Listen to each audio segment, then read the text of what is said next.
there is some high school other things besides your relationship with Matt, and I'm not the only one. Thank you for your feedback. We're back with episode 6 of The Bachelor, and we have so much to talk about. MJ finally goes home, Katie is setting little fires everywhere, and Heather Martin surprises everyone. I'm Alexa Gabriella, and this is your Bachelor Recap.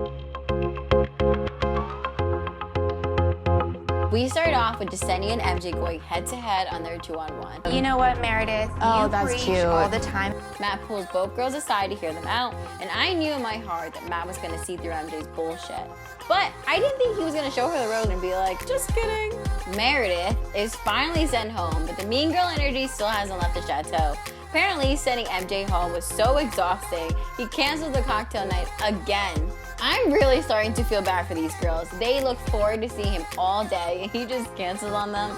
This pisses Serena off, and she attacks Katie. Katie is unbothered. Pretty much every scenario where there has been drama, you have been a part of. Okay, I don't know where this is coming from, and I'm sorry you're like upset, but why are you concerned about me? What's your concern? Serena knows she's on the chopping block because she hasn't had any time with Matt, which brings us up to the rose ceremony where Serena receives the last rose. So Ryan, Maggie, and Brittany were sent home. I don't know about you guys, but Maggie looked beyond happy to get out of there. Heather shows up and explains that Hannah Brown told her that Matt was the perfect match for her, so she drove her minivan up to the chateau to fight for her chance. Hannah, who's like one of my very best girlfriends, she knows Matt and loves Matt so much. Her telling me that, like, that meant something.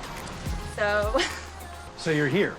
I'll be honest, not much surprises me anymore, but didn't see this one coming, Heather. Piper gets the most amazing one-on-one date. At first I thought, how sad was it that her date was only at night until I actually saw it. They play carnival games, go on rides, and just are super silly and romantic. Piper opens up about her family dynamic, and through this conversation, Piper confesses that she's falling in love with him, but he doesn't say it back.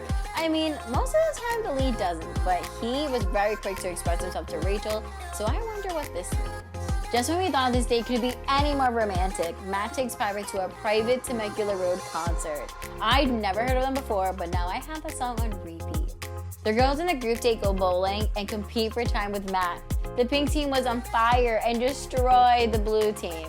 Of course, the blue team was super bummed, but Matt decided to let them join in on all the fun. I'm thinking that he allowed the blue team to go on that date because maybe his future wife is on that team. Remember when Ari did that? He invited the losing team because he wanted to see Lauren. Matt has some special conversations on this date with a few of the women. And I have not known you that long is really standing out to me. I will continue to be that. And Serena P confesses that she's falling for Matt. I am falling for you. I just thought I'd let you know. Chelsea talks to Matt about not wanting him to give up on her. Just hold on a little longer. I am holding on. Okay. Ultimately, despite everything the women share with Matt, Michelle receives a group date rose. Our favorite person for Bachelor Nation meets up with Matt before his one-on-one date with Katie. Tyler Cameron! What's with Tyler and salmon color things? Matt and Tyler have a little locker room talk about the girls.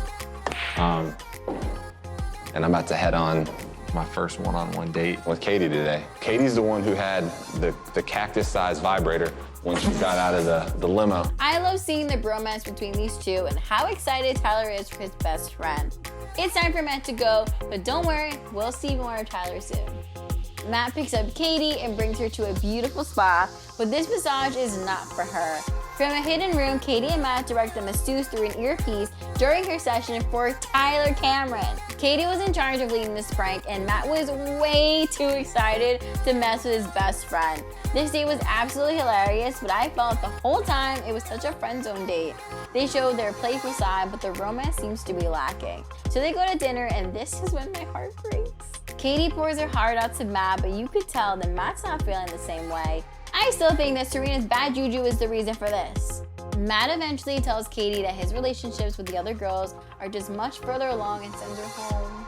As upset as I am, I think she's a top contender for the Bachelorette, so she might not be gone from Bachelor Nation for long. I can't help but be more upset about Katie leaving because Serena was too hyped about it. One woman leaves and another shows up? I think Heather's inability to push past the doors should have been a sign to run, but she comes in smiling. She has no idea that she's entered the lion's den. Their girls are fired up, and Katie is not there to stop them from attacking poor Heather. We get a peek into what happens on next week's episode. Heather gets bullied by the girls, everyone is fighting for hometowns, and we see them all falling in love and spiraling out of control. Matt seems to be making a big decision, sending someone home. I'm not gonna lie, I hope it's Serena with how she's been acting. And next week's episode looks like an emotional roller coaster. Don't forget to like, comment, and follow @The Bachelor Recap for all things Bachelor.